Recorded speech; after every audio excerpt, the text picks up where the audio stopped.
Salam sejahtera, terima kasih Anda bersama dengan saya di Nazilin Unity Channel. Saudara-saudara sekalian, ini keputusan daripada mahkamah yang paling menggemparkan seluruh Malaysia, yaitu apabila Daim dan isteri kalah di mahkamah. Wow, ini satu keputusan yang pastinya akan menggoncang banyak orang. Hari ini dilaporkan permohonan semakan Daim dan isteri untuk cabar siasatan SPRM sah ditolak. Ramai netizen yang gembira dengan keputusan mahkamah ini kerana kata mereka, takkanlah siasatan SPRM pula mahu dihentikan. Kalau benar Daim tidak bersalah, buat apa nak takut, kata mereka. Tapi kalau salah, itu yang buat orang takut, kata mereka lagi. Biarlah SPRM teruskan siasatan supaya yang benar boleh diketahui, yang salah pun boleh diketahui, kata mereka lagi. Hari ini, bekas Menteri Kewangan Daim Zainuddin dan keluarganya gagal dalam rayuan untuk mendapat kebenaran meneruskan semakan kehakiman terhadap siasatan Suruhanjaya Pencegahan Rasuah Malaysia SPRM terhadap mereka. Panel 3 hakim Mahkamah Rayuan yang dipengerusikan Aziza Nawawi sebulat suara menolak rayuan itu petang tadi. Dua lagi hakim yang mendengar permohonan itu ialah Hashim Hamzah dan Azizul Azmi Adnan. Bercakap bagi pihak ketiga-tiga hakim terbabit, Azizah berkata mereka memutuskan siasatan agensi anti rasuah itu tidak terbuka kepada semakan kehakiman kerana ia akan mendedahkan proses umpama itu kepada pelbagai tindakan undang-undang. Pada 4 Mac lalu, Mahkamah Tinggi Kuala Lumpur menolak permohonan Daim dan keluarganya untuk mendapatkan kebenaran meneruskan semakan kehakiman kes berkenaan. Antara yang menjadi tumpuan ialah pembatalan pertuduhan jenayah ke atas Daim dan isterinya Naima Abdul Khalid berhubung pendedahan aset mereka. Hakim Wan Ahmad Farid Wan Saleh memutuskan pemohon gagal menunjukkan terdapat malafaide, niat buruk dalam siasatan SPRM terhadap mereka. Dia juga berpendapat syak wasangka wujud malafaide sahaja tidak mencukupi untuk mereka mendapatkan kebenaran berkenaan. Hakim berkata Daim 85 tahun dan Naimah 66 tahun hanya perlu memfailkan permohonan di Mahkamah Session Kuala Lumpur untuk mencabar pertuduhan berkenaan. Menurut hakim itu lagi, dakwaan pasangan terbabit bahawa siasatan ke atas mereka bermotifkan politik sepatutnya dibangkitkan di Mahkamah Jenayah dan bukan Mahkamah Sivil. Hakim juga tidak bersetuju dengan dakwaan pemohon bahawa siasatan SPRM terhadap mereka adalah malafaide kerana kesalahan yang didakwa disiasat adalah untuk kesalahan lapuk ekoran berlaku lebih 20 tahun lalu. Kata Wan Ahmad Farid, kes jenayah tidak mempunyai had berkanun untuk disiasat oleh pihak berkuasa. Bekas Peguam Negara Tommy Thomas mengetuai pasukan mewakili Daim dan keluarganya manakala Peguam Kanan Persekutuan Samsul Bolhasyan dan Liu Hor Bing bertindak bagi pihak SPRM. Saudara-saudara sekalian, akhirnya diketahui bahawa permohonan Daim dan isinya ditolak mahkamah.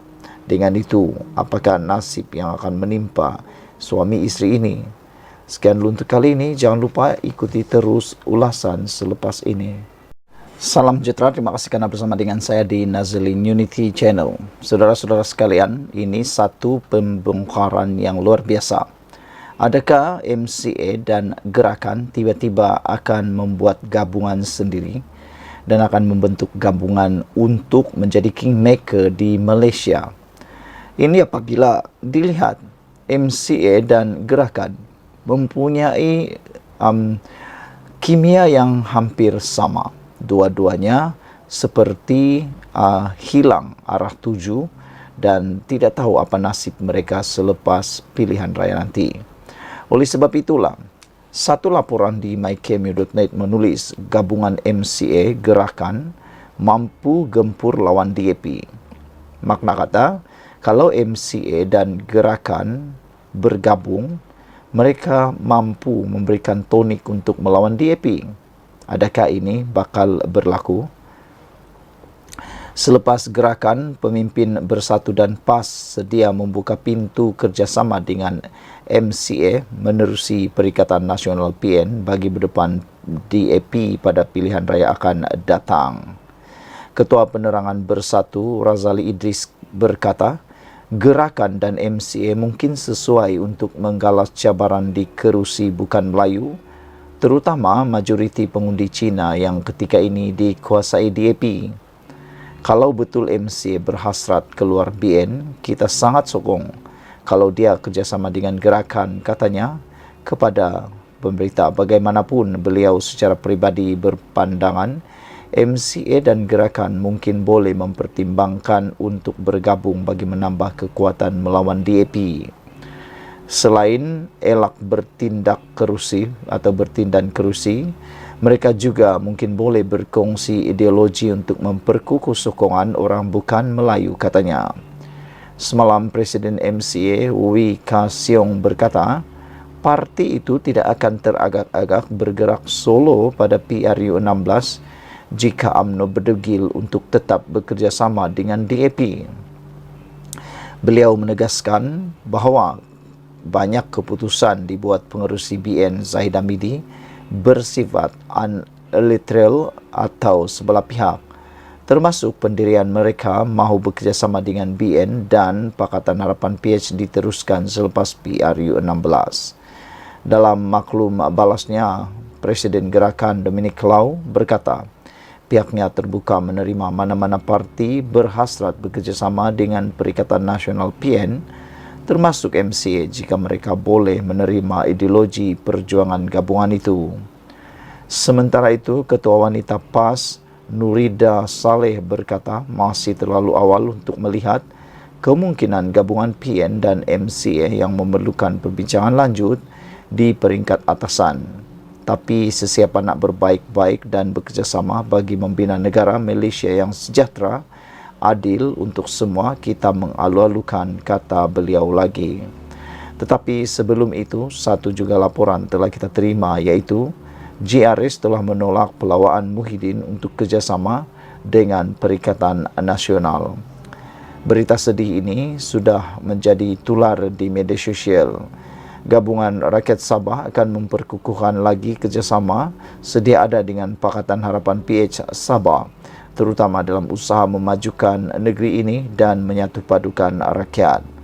Ketua Penerangan JRS, Datuk Johnston Bangkwai berkata, JRS amat selesa bekerja dengan PH Sabah serta parti-parti lain yang menyertai kerjasama membentuk kerajaan negeri itu ketika ini.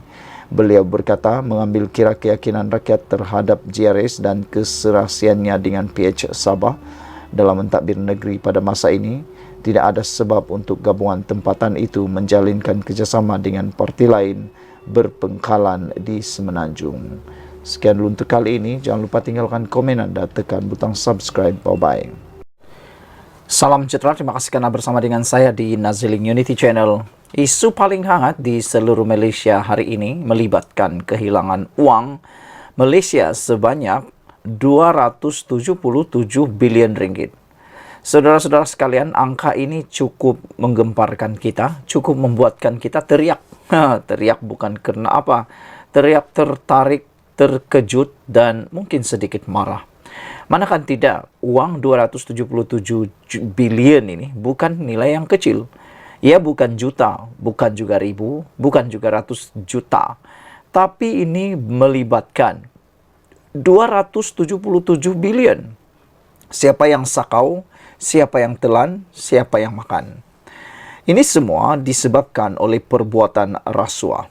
Dan ini didedahkan sendiri oleh Badan Siasatan Jenayah Malaysia yang berkaitan dengan rasuah, iaitu SPRM. Azam Baki akui sendiri bahawa negara telah hilang RM 277 bilion akibat rasuah. Jadi di luar sana siapa lagi yang masih menyokong orang yang melakukan rasuah itu memang perlu belajar dan diajar. Dan bagi mereka yang masih lagi tidak menyokong tindakan Anwar Ibrahim membenteras rasuah sehingga ke akar umbi, maka Anda juga perlu belajar sesuatu. Karena apabila dihitung-hitung, diumpul-kumpul dalam beberapa tahun saja, negara telah hilang 277 bilion. Coba bayangkan, uang 277 bilion itu kalau digunakan dengan tepat, tidak disakau, tidak ditelan, tidak dimakan oleh orang-orang tertentu dalam kes rasuah, pastilah ia dapat membantu bahkan memajukan negara. Kalau itu digunakan untuk menaikkan taraf hidup rakyat, sudah berapa ramai orang yang boleh jadi jutawan. Saudara-saudara sekalian, negara kehilangan sejumlah Rm277 bilion akibat rasuah dalam tempo 5 tahun lalu. Bayangkan, dalam tempo 5 tahun lalu sahaja, kita sudah kehilangan 277 bilion.